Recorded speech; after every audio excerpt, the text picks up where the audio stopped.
ಪ್ರಶ್ನೆ definitely no reduction in mileage at all. ಆಮೇಲೆ ಇದರಿಂದ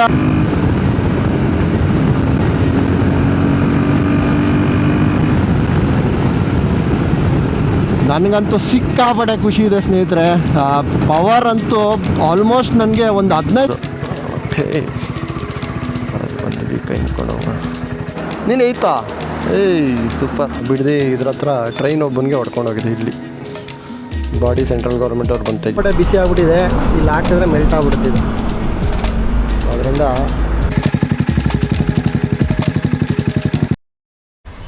ಸ್ನೇಹಿತರೆ, welcome back to my channel. ಮತ್ತೊಂದು ವ್ಲಾಗ್ಗೆ ನಿಮಗೆಲ್ಲ ಸ್ವಾಗತ. ಸೊ ನಾನು ಕೊನೆ ವಿಡಿಯೋಲಿ ಹೇಳಿದ್ದೆ ನಮ್ಮ ಎಕ್ಸಾಸ್ಟು ಅಂದರೆ ರೆಸೊನೇಟ್ರ್ ಪೈಪು ಚೇಂಜ್ ಮಾಡಿದ್ದೀನಿ. ನೋಡ್ಬೋದು ಮೋಟೋಟೆಕ್ ಮಾಡರ್ನ್ ಟೆಕ್ ಅವರ ಆಫ್ಟರ್ ಬರ್ನ್ ರೆಸೊನೇಟರ್ ಹಾಕ್ಸಿರೋದು ನಾನು ಡಿಕ್ಯಾಟ್ ಪೈಪ್ ತೆಗೆಸ್ಬಿಟ್ಟು. ಸೊ ಇದರ ಅಡ್ವಾಂಟೇಜಸ್ಸು ಒಂದು 2.5 kg ಅಷ್ಟು ವೆಯ್ಟ್ ರಿಡಕ್ಷನ್ ಆಗುತ್ತೆ. ಇನ್ನೊಂದು ಪರ್ಫಾರ್ಮೆನ್ಸಲ್ಲಿ ಇನ್ಕ್ರೀಸ್ ಆಗುತ್ತೆ. ಗೇರ್ ಟು ಗೇರ್ ರೇಷಿಯೋಲಿ ನಾಕ್ ಆಗಲ್ಲ ಗಾಡಿ. ಆಮೇಲೆ ನನ್ನ ಹತ್ರ BMC air filter plus fuel X pro ಎರಡೂ ಇರೋದ್ರಿಂದ ಪರ್ಫಾರ್ಮೆನ್ಸ್ ಓರಿಯೆಂಟೆಡ್ ಮಾಡಿಫಿಕೇಷನು ಇದು ಪರ್ಫೆಕ್ಟ್ ಮಿಷಿನು. ಬಿಕಾಸ್ ಡಿಕ್ಯಾಟ್ ಚೇಂಬರ್ ಬರೋದೇ ಬಂದ್ಬಿಟ್ಟು ನಮ್ಮ ದೇಶದಲ್ಲಿ BS6 ನಾಪ್ಸಲ್ಲಿ ಸ್ವಲ್ಪ ಏನೋ ಕಂಬಷನ್ನ ಕಮ್ಮಿ ಮಾಡೋಕ್ಕೆ. ಸೊ ಅದರಿಂದ I think this would definitely help.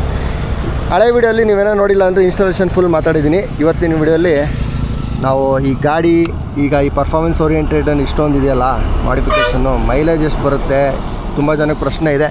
Performance orientation ಏನಾದರೂ ಚೇಂಜ್ ಮಾಡಿಸ್ಬೇಕು ಅಂದರೆ ಮೈಲೇಜ್ ಬಗ್ಗೆ ತಲೆನೋವು ಆಗುತ್ತೆ.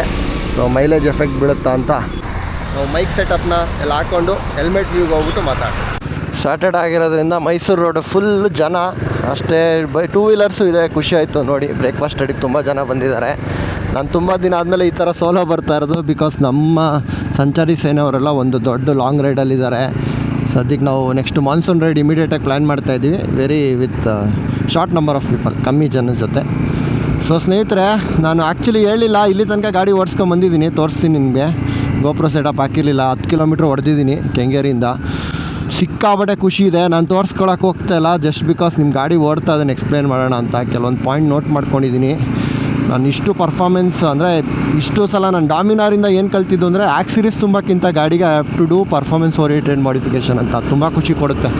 ಎಕ್ಸ್ಪೆನ್ಸಿವ್ ಆದ್ರೂ ಗಾಡಿನ ತೂಕ ಮಾಡೋಕ್ಕಿಂತ ಹೌದು ಲಗೇಜ್ ಸೆಟಪ್ಗೆಲ್ಲ ಬೇಕಾಗುತ್ತೆ. ಬಟ್ ಪರ್ಫಾರ್ಮೆನ್ಸ್ ಓರಿಯೆಂಟೆಡು ಚೇಂಜಸ್ ಬೇಕೇ ಬೇಕು. ಏನಕ್ಕೆ ಅಂದರೆ ನಮ್ಮ ದೇಶದಲ್ಲಿ ಕೆಲವೊಂದು ರೂಲ್ಸ್ ಮೇಲೆ ಗಾಡಿ ಕಂಪ್ನಿಯವ್ರನ್ನ ಅಂದರೆ ಈಗ ಯಮಾ ಆಗಲಿ ರಾಯಲ್ ಎನ್ಫೀಲ್ಡ್ ಆಗಲಿ ಅವ್ರನ್ನ ಹಿಡಿದಿಡಿತಾರೆ. ಬೇರೆ ದೇಶದಲ್ಲಿ ಆ ಥರ ಇಲ್ಲ. ಕೆಲವೊಂದು ಚೇಂಜಸ್ಸು ಬೇಕಾದಂಗೆ ಮಾಡ್ಕೋತಾರೆ. ಸೊ ಇಲ್ಲಿ ನಮ್ಮ ನಾಪ್ಸ್ಗೆ ನಮ್ಮ ನೇಚರ್ಗೆ ಏನು ಬೇಕೋ ಆ ಥರ ಮಾಡಿಫಿಕೇಷನ್ ಅಲ್ಲ ಕಂಪ್ನಿಯಿಂದ ಸ್ಟಾಕ್ ಅಂದರೆ ಗಟ್ಟಿ ಹಿಡಿದ್ಬಿಟ್ಟು ಕೊಟ್ಟಿರ್ತಾರೆ ಕೆಲವು ರಿಸ್ಟ್ರಿಕ್ಷನ್ ಮೇಲೆ. ಅದನ್ನೆಲ್ಲ ನಾವು ಓಪನ್ ಅಪ್ ಮಾಡಿದ್ರೆ ಗಾಡಿದೊಂದು ಎಕ್ಸಾಕ್ಟ್ ಪವರ್ನ ತೆಗಿಬೋದು. ಸೊ ಈಗ ಸದ್ಯಕ್ಕೆ ನಾವು ಮಾಡಿರೋ 3 modification BMC air filter, fuel X pro, after ಬಂದು ರೆಸೊನೇಟ್ರು. ಇಷ್ಟು ದೂರ ಓಡಿಸ್ಕೊಂಬಂದೆ. ಕೆಲವ್ರ ಪ್ರಶ್ನೆ ಇರುತ್ತೆ ಮೈಲೇಜ್ ಏನೋ ಡ್ರಾಪ್ ಆಗಿದೆ ಅಂತ. ಇಷ್ಟು ದೂರ ಹೊಡೆದಿದ್ದು ನಾನು ಬರೀ 90 ಒಳಗಡೆನೆ. ಸೊ ನನಗೆ ಮೈಲೇಜು ಮುಂಚೆ ಅಷ್ಟೇ ಎಕ್ಸಾಕ್ಟಾಗಿ ಕೊಡ್ತಿದ್ದೆ. ನೋಡ್ಬೋದು 31, ಆಲ್ಮೋಸ್ಟ್ 31. ಮ್ಯಾಪಿಂಗ್ ಬಂದ್ಬಿಟ್ಟು 5 ಇದೆ. ಮೈಲೇಜಲ್ಲಿ ಡ್ರಾಪ್ ಇರೋಲ್ಲ. ಮೈಲೇಜ್ ಯಾವಾಗ ಡ್ರಾಪ್ ಆಗುತ್ತೆ ನಾನು ಹೇಳ್ತೀನಿ ಸ್ನೇಹಿತರೆ. ಈಗ ನೀವು ಈ ಆಫ್ಟರ್ ಬರ್ನ್ ಹಾಕಿದ ತಕ್ಷಣ ಏನಾಗುತ್ತೆ ಅಂದರೆ ಆಚೆವ್ರಿಗೆ ಸೌಂಡ್ ಅಷ್ಟು ಗೊತ್ತಾಗಲ್ಲ. ನಿಮಗೆ ಬೇಸ್ ಗೊತ್ತಾಗುತ್ತೆ. ಗೇರ್ ಟು ಗೇರು ನೋಡಿ ಹಿಂಗಿರುತ್ತಲ್ಲ, ಒಂದು ಗೇರ್ ಟು ಗೇಟ್ ರೇಷಿಯೋ ಬಿಡಬೇಕಾದ್ರೆ ಏನೋ ತಂಬಿದೆಯಲ್ಲ ಅದೊಂಥರ ಮಜಾ ಕೊಡುತ್ತೆ. ಆಮೇಲೆ ಆಬ್ವಿಯಸ್ಲಿ ನಿಮಗೆ ಎಲ್ಲೋ ಒಂದು ಕಡೆ ಹೈಯರ್ ಗೇರ್ಸಲ್ಲಿ ಇದ್ದೀನಿ ಅನ್ನೋ ಫೀಲಿಂಗ್ ಬರುತ್ತೆ. ಸೊ ಅದರಿಂದ ಡೆಫಿನೆಟ್ಲಿ ವಿಲ್ ಎಂಜಾಯ್. ಅವಾಗ ಆದಷ್ಟು ನಿಮ್ಗೆ ಗೊತ್ತಿಲ್ಲದೇ ಮುಂಚೆ ಥರ ನೀವು ಹ್ಯಾಬಿಟಲ್ಲಿ ಓಡಿಸಲ್ಲ, ಸ್ವಲ್ಪ ಜಾಸ್ತಿ ಇದರಲ್ಲಿ ಓಡಿಸ್ತೀರಾ. ಸೊ ಅದರಿಂದ ಮೈಲೇಜ್ ಬಗ್ಗೆ ಮೊದಲನೇ ಪ್ರಶ್ನೆ definitely no reduction in mileage at all. ಆಮೇಲೆ ಇದರಿಂದ ನಮ್ಮ ಪ್ರಕೃತಿಗೆ ಏನಾದರೂ ಹಾಳಾಗ್ತಿದೆಯಾ? S, definitely ಒಪ್ಕೋಬೇಕು. ಯಾಕಂದರೆ ಡಿಕ್ಯಾಟ್ ಪೈಪ್ಗಳು ಬರೋದು ಸ್ವಲ್ಪ ಕಂಬಷನ್ ರೇಟ್ ಇನ್ನೂ ಕಮ್ಮಿ ಮಾಡೋಕ್ಕೆ BS6 ನಾಪ್ಸಲ್ಲಿ ಸ್ವಲ್ಪ ಇದೊಂಚೂರು I don't know how much percentage ಗಾಡೀಲಿ ನಿಮಗೆ ಗಾಡಿಯಲ್ಲೇ ಬರ್ನಾಗಿ ಹೋಗುವಂಥ ಫೀಲ್ನ ತೆಗೆದು ಆಚೆ ಎಕ್ಸಾಸ್ಟ್ ಥ್ರೂ ಬಿಡುತ್ತೆ. ಸೊ ಅದೊಂದು. ಇನ್ನು ಪವರ್ ಬಗ್ಗೆ ಬಂದರೆ ಸಲ ಹೋಗ್ಬಿಟ್ಟು ತೋರಿಸೋಣ.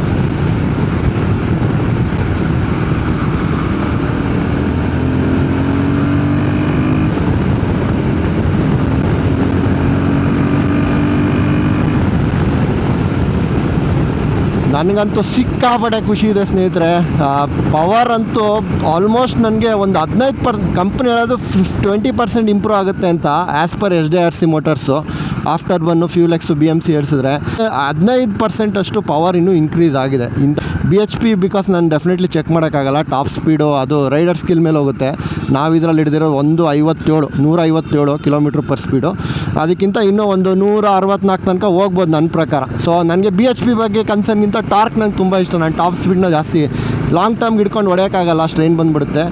ಟಾರ್ಕ್ ಇದೆಯಲ್ಲ, ಅಂದರೆ ಟಾರ್ಕ್ ಅಂದರೆ ನಿಮಗೆ ಇನಿಷಿಯಲ್ ಪಿಕಪ್ಪು ಡೆಫಿನೆಟ್ಲಿ ಇಂಪ್ರೂವ್ ಆಗಿದೆ. ನನಗೆ ಗೊತ್ತಿರೋಂಗೆ ಒಂದು 3 Nm ಟಾರ್ಕ್ ಅಷ್ಟು ಇಂಪ್ರೂವ್ ಆಗಿದೆ. 1 Nm ಟಾರ್ಕು ಆಫ್ಟರ್ ಬನ್ ಎಕ್ಸಾಸ್ಟಿಂದ, ಇನ್ನು ಮಿಕ್ಕಿದೆಲ್ಲ ಬಂದ್ಬಿಟ್ಟು ಫ್ಯೂಲ್ ಎಕ್ಸ್ ಪ್ರೋ ಮತ್ತು BMC ಏರ್ ಫಿಲ್ಟ್ರ್ ಮ್ಯಾಪಿಂಗಿಂದ. ಸೊ ಡೆಫಿನೆಟ್ಲಿ ಸೂಪರಾಗಿ ಇಂಪ್ರೂವ್ ಆಗಿದೆ. ಇನ್ನು 3ನೇ ಪ್ರಶ್ನೆ ಬರೋದು ಸೌಂಡು ನನ್ನ ಕೇಳಿದ್ರೆ BMC ಏರ್ ಫಿಲ್ಟ್ರ್ ಇದ್ದಾಗ ಸ್ವಲ್ಪ ಸೌಂಡ್ ಡೆಫಿನೆಟ್ಲಿ ಇಂಪ್ರೂವ್ ಆಗಿತ್ತು, ಬೇರೆ ಥರನೇ ಒಂದು ಫೀಲ್ ಇತ್ತು.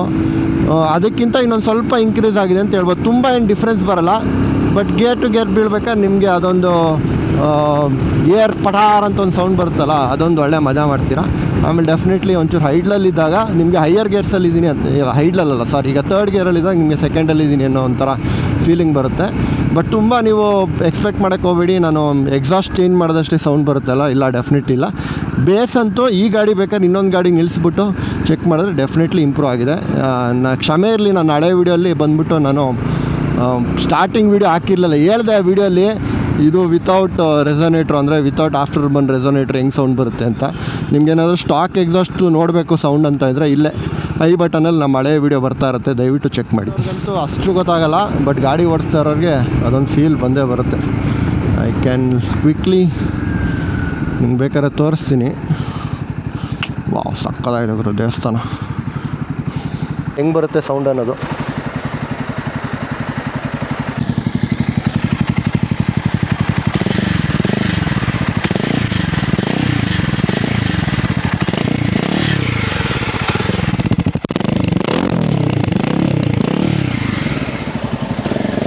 ಇದು ಬಂದ್ಬಿಟ್ಟು ನಾವು ಆ್ಯಕ್ಚುಲಿ ಒಂದು 10% ಅಷ್ಟು ನಾನು ಥ್ರಾಟಲ್ ಕೊಟ್ಟಿದ್ದೀನಿ ಅಷ್ಟೇ, ಅದರಲ್ಲಿ ಆ ಸೌಂಡು.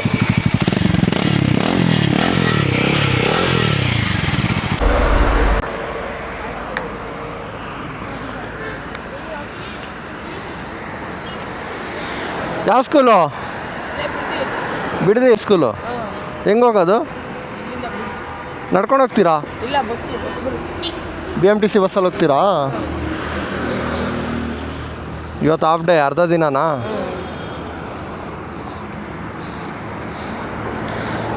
ಏನಿಲ್ಲ, ಬೈಕ್ ಸೌಂಡ್ ಚೆಕ್ ಮಾಡ್ತಾಯಿದ್ದೆ.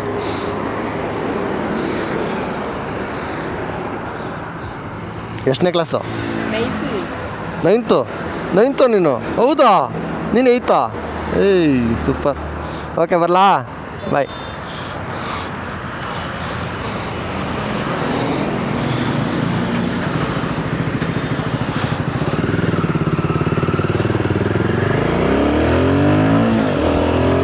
ಭಾಳ ಒಂದು ಎಕ್ಸೈಟ್ಮೆಂಟಲ್ಲಿ ನೋಡ್ತಾ ಇದ್ರು, ಅದಕ್ಕೆ ಮಾತಾಡ್ತೀನಿ. ಸರ್ಕಾರಿ ಶಾಲೆ ಮಕ್ಕಳೇ ಒಂಥರ ಖುಷಿ. ಸ್ನೇಹಿತರೆ ನೋಡಿ, ನಾವು ಯಾವಾಗ ಮೈಲೇಜ್ ಡ್ರಾಪ್ ಆಗುತ್ತೆ ಗೊತ್ತಾ, ಈ ಥರ ನಮ್ಮ ಹತ್ರ ಎಕ್ಸಾಸ್ಟ್ ಚೇಂಜು ಅಥವಾ ಏನೋ ಮಾಡಿಫಿಕೇಷನ್ ಮಾಡಿಸಿದ್ದೀವಿ ಅಂತ we will definitely try to rev the ಗಾಡಿನ ಆದಷ್ಟು ರೆವ್ ಮಾಡ್ಕೊಂಡು ಹೋಗಿ ಟ್ರೈ ಮಾಡ್ತೀವಿ. ಬಟ್ ಇಲ್ಲ, ಅದು ಆಮೇಲೆ ಅಭ್ಯಾಸ ಆಗಿಬಿಡುತ್ತೆ ಇದೇ ಸೌಂಡು. ಆರಾಮಾಗಿ 80 ಒಳಗಡೆ ನಿಮಗೆ 4500 RPM ಒಳಗಡೆ ಎಲ್ಲ ಇಟ್ಟರೆ ಡೆಫಿನೆಟ್ಲಿ ಮೈಲೇಜ್ ಏನು ಡ್ರಾಪ್ ಆಗೋಲ್ಲ. ಸೊ ಇದಷ್ಟು ಕ್ವಿಕ್ಕಾಗಿ ನೋಡಿ, ಇನ್ನೂ 30 ಮೈಲೇಜ್ ಕೊಟ್ಟಿದೆ. ಸೊ ಮೈಲೇಜಲ್ಲಿ ಡೆಫಿನೆಟ್ಲಿ ಚೇಂಜಸ್ ಇಲ್ಲ, ಆದರೆ ಪರ್ಫಾರ್ಮೆನ್ಸಲ್ಲಿ ಇಂಪ್ರೂವ್ಮೆಂಟ್ ಇದೆ. ಈಗ ನೀವು ಕೇಳ್ಬೋದು, ಜಸ್ಟ್ ಇದೊಂದೇ ಮಾಡಿಫಿಕೇಷನ್ ಮಾಡಿಸ್ಕೊಳ್ಳ, ಬೇರೆದು ಏನೂ ಬೇಡವಾ ಅಂತ. ಡೆಫಿನೆಟ್ಲಿ ನಿಮ್ಗೆ 15% ಇನ್ಕ್ರೀಸ್ ಆಗಿಲ್ಲ ಅಂದರೂ ಪವರಲ್ಲಿ ನಿಮಗೆ ಒಂದು 5%. ಆಮೇಲೆ ಅದೊಂದು ಇದೆಯಲ್ಲ, ಗೇರ್ ಟು ಗೇರ್ ರೇಷ್ ಬೀಳೋ ಸೌಂಡು ಸಿಕ್ಕಾಪಟ್ಟೆ ಇಂಪ್ರೂವ್ ಆಗುತ್ತೆ. ನನ್ನ ಕೇಳಿದ್ರೆ ಇಷ್ಟು ಏನೋ ಚೇಂಜಸ್ ಮಾಡ್ಸೋಕ್ಕಿಂತ ಪರ್ಫಾರ್ಮೆನ್ಸ್ ಮಾಡಿಫಿಕೇಷನಲ್ಲಿ ಒಂದು BMC ಏರ್ ಫಿಲ್ಟ್ರ್ ಒಂದು ಹಾಕ್ಸ್ಕೊಳ್ಳಿ ಸ್ನೇಹಿತರೆ, ಆಮೇಲೆ ಆಫ್ಟರ್ ಬನ್ ಇದೊಂದು ಹಾಕ್ಸ್ಕೊಳ್ಳಿ, ಇದೆರಡು ಸಾಕು. ಫ್ಯೂಲ್ ಎಕ್ಸು ನನಗೇನೋ ಮೇಜರ್ ಅಂಥದ್ದೇನು ಆಕ್ಸಿಮೀಟ್ರಲ್ಲಿ ಏನೋ ಆಟ ಆಡುತ್ತಾ ಏನೋ ಅದು ನಿಮಗೆ ಗೊತ್ತಾಗಲ್ಲ ಅನ್ನೋದು ನಾನು ಹೇಳೋದು. ಸೊ ಅದರಿಂದ ನಾನು ಇದನ್ನು ಸಜೆಸ್ಟ್ ಮಾಡೋಕ್ಕೋಗಲ್ಲ. BMC air filter plus resonator, ಅಂದರೆ ನಂದು ಆಫ್ಟರ್ ಬನ್ ಇದೊಂದು ಎಕ್ಸಾಸ್ಟ್ ಒಂದು ಚೇಂಜ್ ಮಾಡಿಸ್ಕೊಳ್ಳಿ, ಡೆಫಿನೆಟ್ಲಿ ನಿಮ್ಮ ಗಾಡೀಲಿರೋ ಪೊಟೆನ್ಷಿಯಲ್ನ ತೆಗಿಬೋದು. ಇವತ್ತು ಬಿಡದಿ ಇಲ್ಲಿದ್ವಿ, ಫುಲ್ ವೈಟ್ ಟಾಪಿಂಗ್ ಆಗಿದೆ ಟೌನ್ ಒಳಗಡೆ ಎಲ್ಲ, ಸೂಪರ್. ನಮ್ಮ ಮುಖ್ಯಮಂತ್ರಿಗಳು ಎಲ್ಲ ಈಗ ಕನಕಪುರ ಆ್ಯಂಡ್ ಬಿಡದಿ ರಾಮನಗರನ ಇನ್ನೂ ತುಂಬ ಡೆವಲಪ್ಮೆಂಟ್ ಮಾಡೇ ಮಾಡ್ತಾರೆ ಗ್ಯಾರಂಟಿ. ಖುಷಿ ಆಗುತ್ತೆ ನೋಡೋಕ್ಕೆ. ಸ್ನೇಹಿತರೆ, ನಾವು ಹಳೆ ವೀಡಿಯೋಲಿ ಹೇಳಿದ್ವಿ ನಾವು ಇವತ್ತು ಕುಣಿಗಲ್ ಬೆಟ್ಟಕ್ಕೆ ಹೋಗ್ತಾಯಿದ್ದೀವಿ ಅಂತ. ಆ್ಯಕ್ಚುಲಿ ಕ್ಯಾನ್ಸಲ್ ಆಯಿತು ಜಸ್ಟ್ ಬಿಕಾಸ್ ನಾನು ಇವತ್ತು ಡ್ರೋನ್ ತರಲಿಲ್ಲ. ಸೊ ಅದರಿಂದ ಇಲ್ಲೇ ಒಂದು ಲೇಕ್ ಇದೆ. ಇಲ್ಲೇ ಪ್ರೈಸ್ ಮೆನ್ಷನ್ ಮಾಡೋದು ಮರ್ತಿದ್ದೆ. ಸೊ ಆ್ಯಕ್ಚುಲಿ ಟೆಕ್ಸ್ಟಾಗಿ ಹಾಕಿದ್ದೆ 5,000 ರೂಪಾಯಿ. ಅದು ನೀವು ಕೇಳ್ಬೋದು ಎಕ್ಸಾಸ್ಟೇ ಬಂದುಬಿಡುತ್ತೆ ಅಂತ. ಎಕ್ಸಾಸ್ಟ್ ಡೆಫಿನೆಟ್ಲಿ ಬರುತ್ತೆ, ಆದರೆ ಅದ್ರ ಜೊತೆ ಫೈನು ಬರುತ್ತೆ ಪೊಲೀಸವ್ರದ್ದು. ಸೊ ಅದರಿಂದ I don't want to do such kind of modification. ಆಮೇಲೆ ನಾನಿರೋದು ಕಮ್ಯುನಿಟಿ ಅಪಾರ್ಟ್ಮೆಂಟ್ ಇರೋದು ತುಂಬ ಲೌಡ್ ಸೌಂಡು, ಅಥವಾ ಯಾರ್ದೋ ಒಂದು ಮನೇಲಿ ಮಗು ಮಲಗಿದೆ, ನಾನು ಸೆಕೆಂಡ್ ಗೇರಲ್ಲಿ ಹೋದ್ರೂ ಆ ಮಗು ಎದ್ದೇಳೋದು ಬೇಕಾಗಿಲ್ಲ. ಯಾಕಂದ್ರೆ ನಾನು ಕೆಲವೊಂದು ಸಲ ತುಂಬ ಆ್ಯಶ್ ಆಗಿರೋ ಎಕ್ಸಾಸ್ಟ್ ಹಾಕೊಂಡಾಗೆಲ್ಲ ಬೈಕೊಂಡು ಹೋಗ್ತೀನಿ. ನೀವು ಎಷ್ಟೇ ಮಾಡಿಫಿಕೇಷನ್ ಮಾಡಿ ಸ್ನೇಹಿತರೆ, ಇನ್ಲೈನ್ 4 ಥರ ಸೌಂಡ್ ಬರೋಲ್ಲ. ಓಕೆ, ಅದೊಂಥರ ಯಾವುದೇ ಎಕ್ಸಾಸ್ಟ್ ಹಾಕ್ಸ್ಕೊಳ್ಳಿ ಒಂಥರ ಜಾತ್ರೆ ಸೌಂಡೇ ಅದು. ನೀವು ಬುಲೆಟ್ಗೆ ಹೋಗಿ ಯಾವ ಗಾಡಿಲೇ ಹೋಗಿ ನಾವು ಅಂದ್ಕೋತೀವಿ ಇನ್ಲೈನ್ 4 ಥರ ಬುಮ್ ಅಂತೆಲ್ಲ ಬರುತ್ತೆ ಅಂತೆಲ್ಲ. ಇಲ್ಲ, ಡೆಫಿನೆಟ್ಲಿ ಇಲ್ಲ. ಪರ್ಫಾಮೆನ್ಸ್ ಇಂಪ್ರೂವ್ ಆಗಬೇಕು ಅಂದರೆ you can make this modification, ಅಷ್ಟೇ ನಾನು ಹೇಳೋದು. ಹಂಗಂದ್ಬಿಟ್ಟು ಬೇರೆಯವ್ರಿಗೆ ಇದು ಕಿರಿಕಿರಿ ಆಗೋ ಥರ ಡೆಫಿನೆಟ್ಲಿ ಮಾಡೋಕ್ಕೆ ಹೋಗ್ಬಿಡಿ ಅನ್ನೋದು ನನ್ನದೊಂದು ರಿಕ್ವೆಸ್ಟು.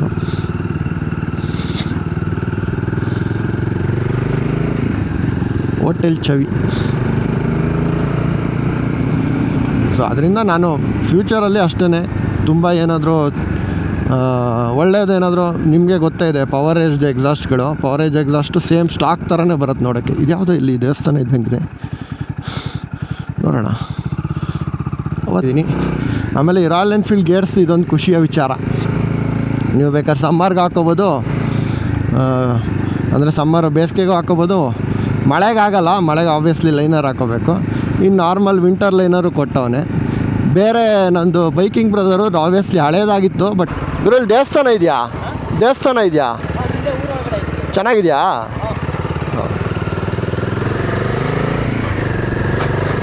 ಯಾವ ಥರ ಡಮ್ ಕ್ವಶನ್ ಕೇಳ್ತಾ ಇದ್ದೀನಿ ನೋಡಿ.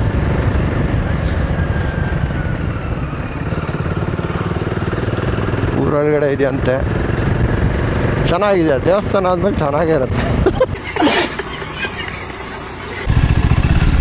ಇದೇ ದೇವಸ್ಥಾನದ ಆರ್ಚದು. ಓಕೆ, ಅದು ಬಂದಿದ್ದೀವಿ ಕೈ ಮುಕ್ಕೊಂಡು ಹೋಗೋಣ. ಕೊಂಡೆ ಎಲ್ಲ ಇದೆಯಲ್ಲ ಗುರು, ಸಿಕ್ಕಾಪಟ್ಟೆ ಪಟಾಕಿ ಎಲ್ಲ ಹೊಡೆದಿದ್ದಾರೆ. ರೀಸೆಂಟಾಗಿ ಜಾತ್ರೆ ಆಗಿದೆ ಅನಿಸುತ್ತೆ. ನಮ್ಮ ಸಬ್ಸ್ಕ್ರೈಬರ್ಸ್ ಯಾರಾದರೂ ಇವರವ್ರು ಇದ್ರೆ ಹೇಳಿ. ಒಂಬಮ್ಮ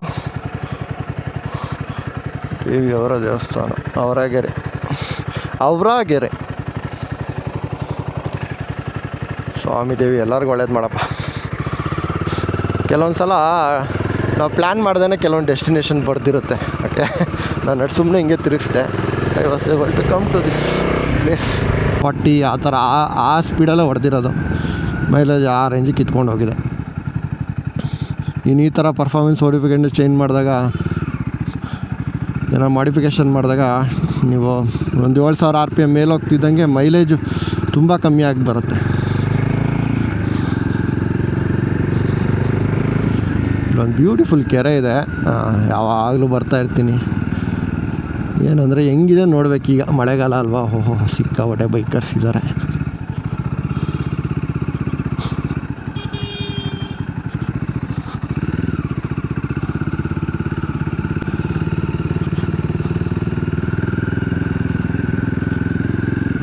ಕೆಲವರು ವಾಕ್ ಮಾಡ್ತಾವ್ರು.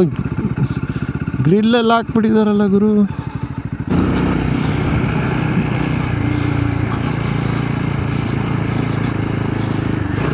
ಓಹೋ, ಇದೇ ಮಜಾ. ನೀವು ಹಳೆ ಗಾಡಿ ಓಡ್ಸಂಗೆ ಏನಾದರೂ ಚೇಂಜ್ ಮಾಡಿಬಿಟ್ಟು ರೆಸೊನೇಟ್ರು ಡಿಕ್ಯಾಟ್ ಪೈಪ್ನ ಗೇರಿಂದ ಗೇರ್ ಬಿಟ್ಟಿದ ತಕ್ಷಣ ಏನಾಗುತ್ತೆ ಅಂದರೆ ಇಲ್ಲಿ ಒಂದು ಸ್ವಲ್ಪ ಏರ್ ಲೀಕ್ ಆಗೋ ಥರ ಇದೆ. ಓಕೆ, ಸ್ವಲ್ಪ ಎಲ್ಲೋ ಪಟ್ ಪಟ್ ಪಟ್ಟದ ಸೌಂಡ್ ಬರುತ್ತೆ. ಬಿಟ್ಟಿದ ತಕ್ಷಣ ನುಗ್ಗುತ್ತೆ ಗಾಡಿ, ಖುಷಿ ಆಗುತ್ತೆ. ಆಮೇಲೆ ಇನ್ನೊಂದು, ನೀವು ವೆಯ್ಟು 1 kg 2 kg ಚೇಂಜ್ ಕರಗಿಸಿದ್ರೂ ಒಂಥರ ಮಜಾನೇ. ಸೊ ಅದರಿಂದ ಡೆಫಿನೆಟ್ಲಿ ವರ್ತು. ಆಮೇಲೆ ನಮ್ಮ ಸ್ನೇಹಿತರು ಇನ್ನೊಂದು ಪ್ರಶ್ನೆ ಕೇಳಿದರು, ಈ ಗಾಡೀಲಿ ಕ್ಲಚ್ ಹಿಡಿದೇ ಗೇರ್ ಹಾಕ್ಬೋದಾ ಅಂತ. ಅದನ್ನ ಯಾವ ಥರ ಅಂತ. ಬಟ್ ಅವರು ಆ ಥರ ಪ್ರಶ್ನೆ ಕೇಳಿದರು. ಡೆಫಿನೆಟ್ಲಿ ಇಲ್ಲ, ಈ ಗಾಡೀಲಿ ಆಟೋ ಬ್ಲಿಪ್ಪರ್ ಇಲ್ಲ, ನಿಮಗೆ ಕ್ವಿಕ್ ಶಿಫ್ಟರ್ ಇಲ್ಲ. ಸೊ ಆ ಥರ ದಯವಿಟ್ಟು ಮಾಡೋಕ್ಕೆ ಹೋಗ್ಬೇಡಿ. ಹೌದು, ಹಿಮಾಲಯನ್ 450ದು ಏನೋ ಕ್ಲಚ್ ಪ್ಲೇಟ್ಸ್ ಲೈಫು ಬೇರೆ ಗಾಡಿ ಕಂಪೇರ್ ಮಾಡಿದ್ರೆ ತುಂಬ ಜಾಸ್ತಿ. I don't no, quality clutch plates use ಮಾಡಿದ್ದಾರೆ. ಅದರಿಂದ ನಮ್ಗೆ ಅನಿಸುತ್ತೆ ಗೇರ್ ಟು ಗೇರು ಅಯ್ಯೋ ಹೊಡೆಯೋಣ, ಹಿಂಗೇ ಹೊಡೆಯೋಣ ಅಂತ. ಡೆಫಿನೆಟ್ಲಿ ನೀವು ಹೈಯರ್ ಗೇರ್ಸ್ಗೆ ಹೋಗ್ತಿದ್ದೀರಾ ಅಂದರೆ ಆ ಥರ ಮಾಡೋಕ್ಕೆ ಹೋಗಬೇಡಿ. ಲೋವರ್ ಗೇರ್ಸ್ ಹೋಗ್ತಿದ್ದೀರಾ ಅಂದರೆ ಹಿಂದಕ್ಕೆ ಹಾಕೋಬೋದು, ಅಂದರೆ ಆ ಸ್ಪೀಡಲ್ಲೇ ಇದ್ದೀರಾ ಅಂದರೆ. ಹಂಗಂದ್ಬಿಟ್ಟು ಪ್ರತಿ ಸಲ ಅದನ್ನೇ ಅಭ್ಯಾಸ ಮಾಡ್ಕೋಬೇಡಿ, ಯಾಕಂದರೆ ಕ್ಲಚ್ ಪ್ಲೇಟ್ಸು ಬೇಗ ಹೋಗ್ಬಿಡುತ್ತೆ. ಕಂಪ್ನಿ ಕೊಟ್ಟಿರೋದು ಒಂದು ಆಲ್ಮೋಸ್ಟ್ 35,000 40,000 ಕೆಲವು ಲಕ್ಷನೂ ಗಾಡಿ ಓಡಿದೆ. ಸೊ ಅದರಿಂದ ಕ್ಲಚ್ ಪ್ಲೇಟ್ ಕ್ವಾಲಿಟಿ ತುಂಬ ಚೆನ್ನಾಗಿದೆ. ಆಮೇಲೆ ಇದರಲ್ಲಿರೋದು ಬಂದುಬಿಟ್ಟು ಸ್ಲಿಪ್ಪರ್ ಅಸಿಸ್ಟ್ ಕ್ಲಚ್ ಮಾತ್ರ.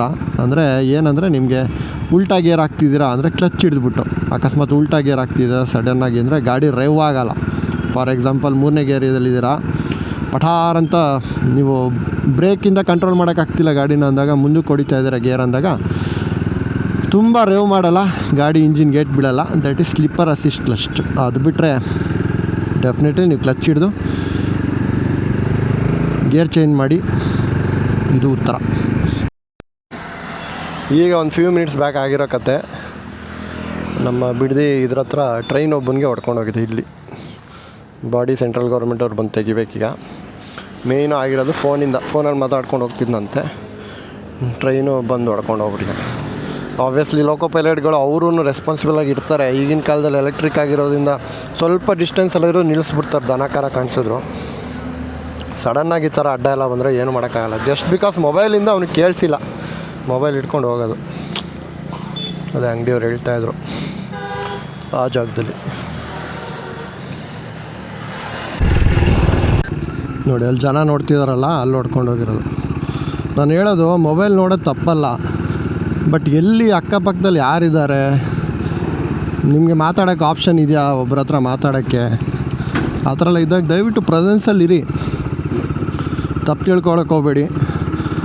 ಮೊಬೈಲು ನಾವು ನೋಡ್ತೀವಿ, ಎಲ್ಲರೂ ನೋಡ್ತಾರೆ. ಈಗ ಮನೆಗಳಲ್ಲೇ ನೋಡ್ತಾರೆ, ವಯಸ್ಸಾಗಿರೋರು ಅಂದಮೇಲೆ ಮಕ್ಕಳು ನೋಡ್ತಾರೆ.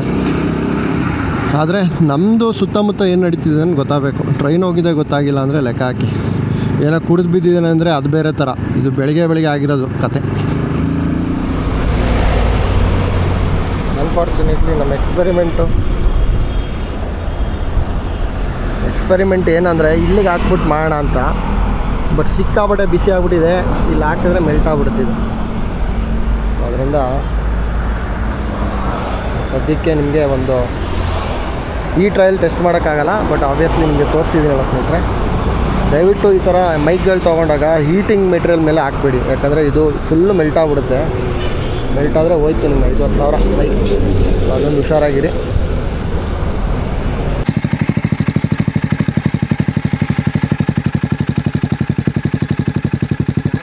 ಮ್ಯಾಗ್ನೆಟ್ ಇಡೋಕ್ಕಾಗ್ತಿಲ್ಲ, ಬಟ್ ಸ್ಟಿಲ್ ಐ ಕ್ಯಾನ್ ಕೇಳಿಸ್ಬೋದು. ತೋರಿಸ್ತೀನಿ ಅಂತ ಹೇಳ್ತಾ ಇದ್ದೀನಿ ಅಷ್ಟೊತ್ತಿಂದ. ಕೇಳಿಸ್ತೀನಿ ನೋಡಿ.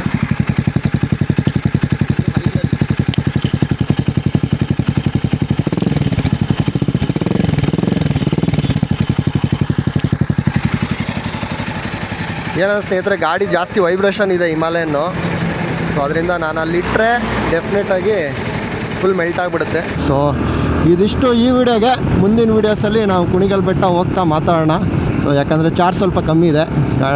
ನಮ್ಮ DJI Action 5 Proನ ಚಾರ್ಜ್ ಇಟ್ಬಿಟ್ಟು ಬ್ಲಾಗ್ನ ಕಂಟಿನ್ಯೂ ಮಾಡ್ತೀನಿ ಹೇಳ್ತಾ, ಮತ್ತೆ ಮುಂದಿನ ಬ್ಲಾಗ್ಸಲ್ಲಿ ಸಿಗೋಣ. ಸೈನಿಂಗ್ ಆಫ್ ಫ್ರಮ್ ಮೋಟರ್ ಸುದ್ದಿ. Take care.